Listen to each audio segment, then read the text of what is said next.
Hi guys, ఈరోజు మేకకాళ్ళ కూర ఎలా చేయాలో చూద్దాం. ఫస్ట్ అయితే మిక్సీలో పల్లీలు, నువ్వులు, కట్ చేసుకున్న ఆనియన్స్, ఇంకా టమాటాలు, కొన్ని వాటర్ వేసుకొని మంచిగా మిక్సీ పట్టుకోవాలి.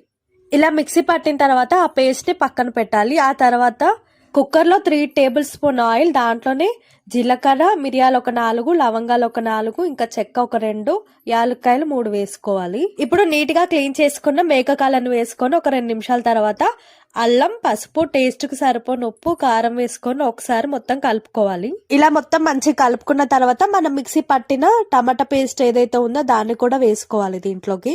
ఇలా మళ్ళీ ఒకసారి కలుపుకోవాలి మంచిగా. ఆ తర్వాత వాటర్ వేసుకోవాలి. మనకి సూప్ లాగా కావాలి అనుకుంటే వాటర్ కొన్ని ఎక్కువ వేసుకోవాలి. ఇంకా లాస్ట్ అండ్ ఫైనల్ గా కొత్తిమీర, పుదీనా వేసుకొని 4 లేదా 5 విజిల్స్ వచ్చేంత వరకు అలానే ఉంచాలి. మంచిగా ఉడికిన తర్వాత పక్కకు తీసుకోవాలి. ఇలా మేకకాళ్ళ కూరని ప్రిపేర్ చేసుకోవచ్చు.